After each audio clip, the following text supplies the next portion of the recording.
മറ്റൊരു വാർത്തയിലേക്കാണ്. തൃശൂർ അതിരപ്പള്ളി കല്ലാല എസ്റ്റേറ്റിൽ പിൻകാലിന് പരിക്കേറ്റ് അവശനിലയിൽ കിടന്നിരുന്ന കാട്ടുകൊമ്പൻ ചരിഞ്ഞു. ഇന്ന് പുലർച്ചെയാണ് ആന ചരിഞ്ഞത്. ആനയെ വനം വകുപ്പ് 2 തവണ മയക്കുവെടി വെച്ച് ചികിത്സ നൽകിയിരുന്നു. നടരാജ് പരശുരാമുണ്ട് വിവരങ്ങളുമായി. നടരാജ്, എന്തായിരുന്നു ആനയ്ക്ക് പറ്റിയത്? എപ്പോഴാണ് മരണം സ്ഥിരീകരിച്ചത്?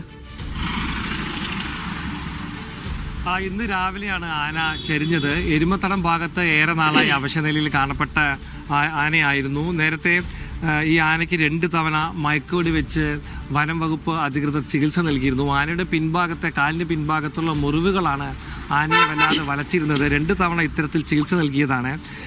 ആദ്യം മയക്കുവെടി വെച്ച് ചികിത്സ നൽകി വിട്ടയച്ചിരുന്നു. പിന്നീട് വീണ്ടും പരിക്ക് ഗുരുതരമായി എന്ന് കണ്ടെത്തിയെ തുടർന്ന് ഒക്ടോബറിൽ വീണ്ടും ഒരു ചികിത്സ നൽകിയിരുന്നതാണ്. കഴിഞ്ഞ ദിവസം ചെളിയിൽ കിടന്ന് തീറ്റയെടുക്കാൻ പോലും ബുദ്ധിമുട്ടുന്ന ആനയുടെ ദൃശ്യങ്ങളൊക്കെ തന്നെ പുറത്തു വന്നിരുന്നതാണ്. നമ്മളും റിപ്പോർട്ട് ചെയ്തിരുന്നു. ഏറെ ദാരുണമായ അവസ്ഥയിലാണ് കൊമ്പൻ കിടന്നിരുന്നത്. പിന്നീടും വനംവകുപ്പ് ചികിത്സയും ഭക്ഷണത്തിൽ മരുന്നൊക്കെ തന്നെ വെച്ച് കൊടുത്തെങ്കിലും ഇന്ന് രാവിലെയോടുകൂടി കൊമ്പൻ ചരിയുകയായിരുന്നു. ഏറെക്കാലം വളരെ നാട്ടിലേക്ക് പലപ്പോഴും വരികയും മറ്റും ചെയ്തിരുന്ന ആനയാണ്. പക്ഷേ കഴിഞ്ഞ കുറേ കാലമായി അവശനിലയിലായിരുന്നു. എന്തായാലും പലതവണ മരുന്ന് നൽകിയിട്ടും കൊമ്പൻ്റെ ജീവൻ രക്ഷിക്കാനായില്ല എന്നുള്ളതാണ് ഏറ്റവും സങ്കടകരമായ കാര്യം. ശ്രീ നടരാജ് പരശുരാമാണ് വാർത്തയുടെ വിവരങ്ങൾ നൽകിയത്.